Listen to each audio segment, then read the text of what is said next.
يستبشرون بنعمة من الله وفضل وأن الله لا يضيع أجر المؤمنين.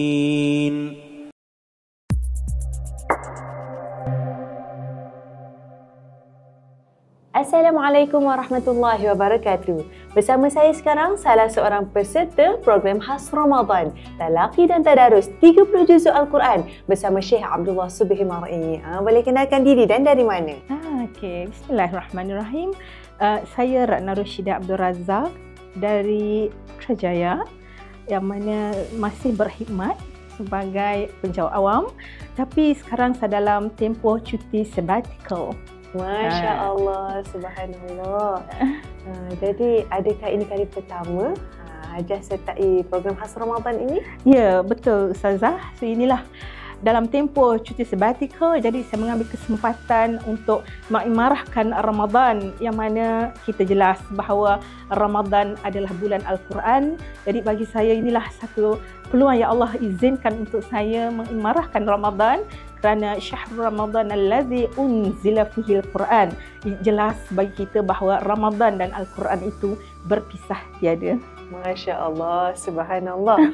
Jadi ini kali pertama. Pastinya Ramadan kali ini berbeza dengan Ramadan-Ramadan sebelum ni. Mungkin boleh ceritakan perbezaan dan keistimewaan Ramadan kali ini.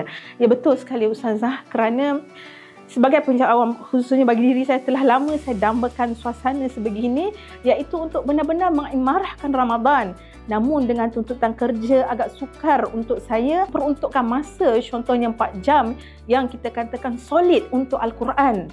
Jadi itulah yang saya rasakan dengan kesempatan ini satu peluang yang sangat istimewa, yang mana fokus kita untuk bukan sekadar tilawah, bertalaqi, bertadarus, malahan disusuli dengan tadabbur, yang mana terasa keenakan, kelazatan Al-Quran itu sendiri. Masya Allah, subhanallah. Jadi pastinya nampak macam program ini memberi kesan dalam diri. Mungkin boleh kongsikan kesan tersebut. Ya, betul Ustazah. Saya yakin dalam tempoh setahun 2 Nasyur Quran perlu memperluaskan, kerana saya yakin akan peningkatan itu akan meningkat kerana dengan mungkin kesedaran. Memangnya inilah yang dituntutkan oleh Allah Subhanahu Wa Taala tentang Al-Quran, iaitu tentang Ramadan, iaitu macam mana untuk mengimarahkan Ramadan dengan Al-Quran, kerana Ramadan dan Al-Quran, dan kita tahu Al-Quran itu adalah juga satu platform untuk kita meraih keberhasilan puasa itu, iaitu la'allakum tattaqun. Jadi itulah yang saya rasa satu usaha yang sangat murni, yang memang diperlukan dalam konteks kita di Malaysia sebagai negara yang kita katakan mengiktirafkan Islam sebagai agama rasmi kita. So seharusnya pada Ramadan inilah program-program seperti inilah yang kita perlu kedepankan supaya nampak bagaimana kita betul-betul serius dengan Al-Quran, bukan sekadar tilawah, namun yang lebih penting adalah untuk mentadabbur, memahami mesej yang cuba Allah nak sampaikan kepada kita dalam proses untuk kita tazkiyatun nafs. Mudah-mudahan di akhir daurah Ramadan ini kita memperolehi kejayaan, iaitu bertambahlah ketakwaan kita kepada Allah Subhanahu Wa Taala. Amin, amin ya rabbal alamin. Masya Allah, subhanallah. Jadi ada harapan tak? Boleh kongsikan harapan?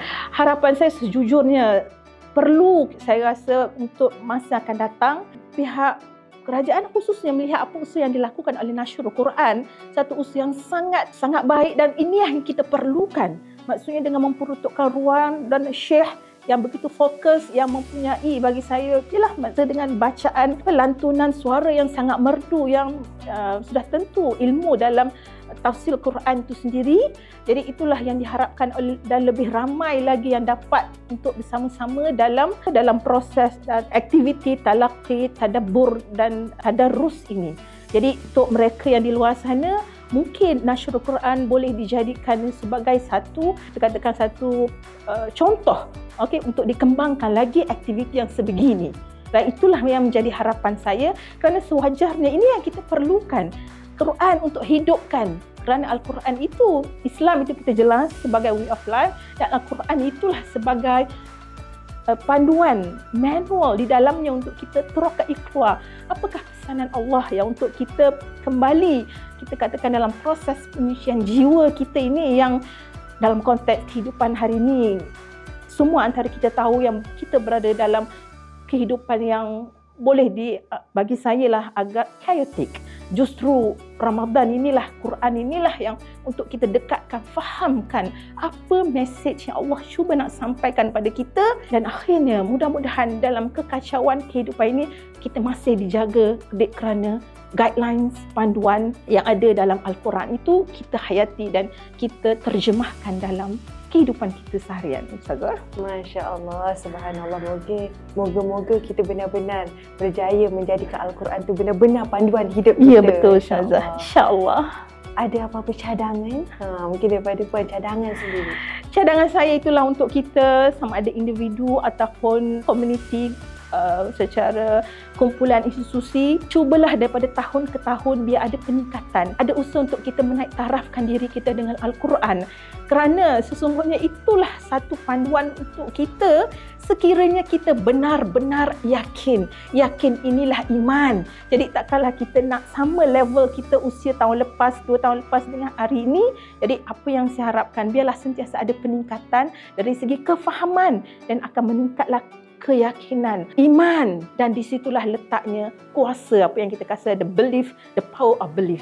Dan pastinya ada dalam jiwa kita sedemikian, maka lainlah tindakan kita, yang mana setiap tindakan kita sentiasa beringat, dan itulah takwa. Okay. Jadi itulah Ustazah yang boleh saya kongsikan. Masya Allah, saya dengar takwa sangat bersama dengan apa yang baru saja Syekh terangkan sebentar tadi. Subhanallah. Mungkin boleh kongsi sedikit daripada banyak tausiah, tadabbur poin yang diberikan oleh pembimbing program Syekh Abdullah Subhimah ini. Mungkin boleh kongsikan sedikit bersama masyarakat luar sana yang mungkin belum merasai kelazatan program. Jadi itulah bagi kita pertama sekali sebab tentang bagaimana kita yakin, kerana itulah iman kita.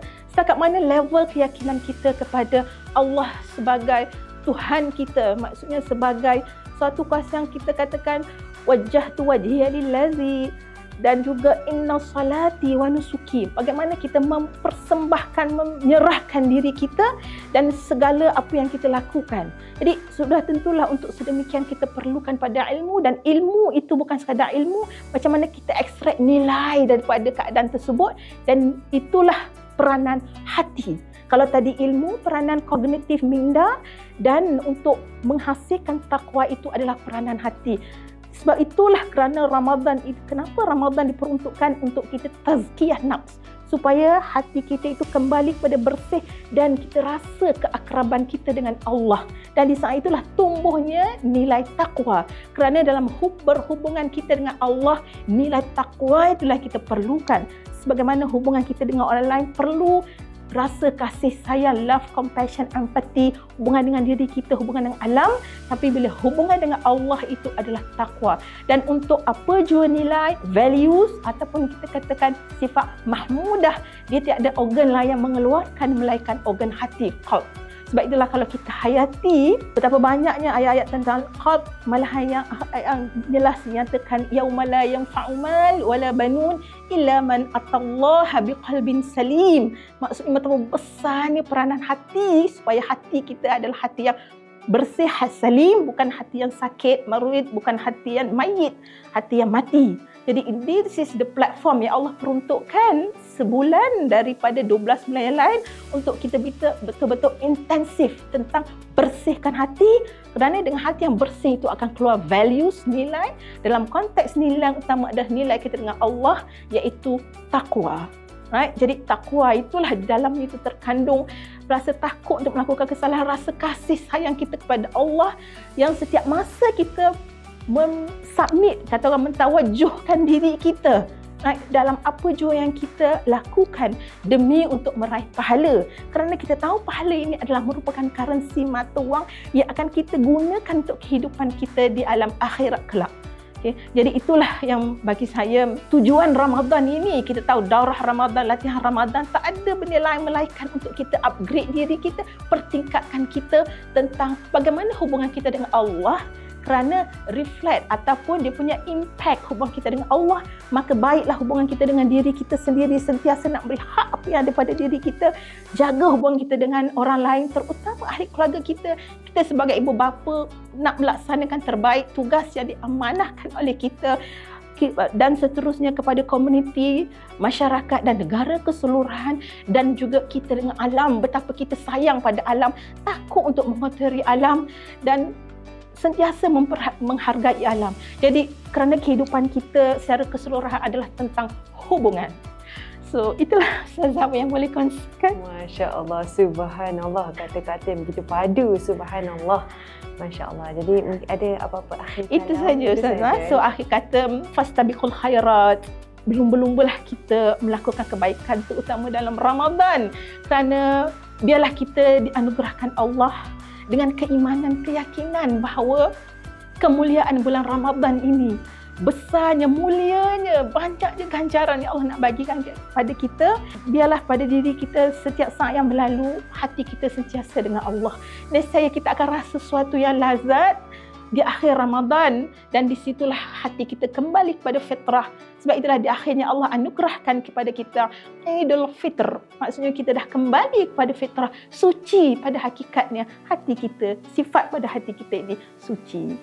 Itu saja Ustazah. Masya-Allah. Aku qauli hadza wa astaghfirullah li wa lakum. Alhamdulillah, barakallahu fiik, jazakillah khair. Allah khairul jazaa wa iyyak. Alhamdulillah. InsyaAllah kita akan bersama dengan peserta yang lain dalam program khas Ramadan Talaqi dan Tadarus 30 Juzuk Al-Quran. Assalamualaikum warahmatullahi wabarakatuh.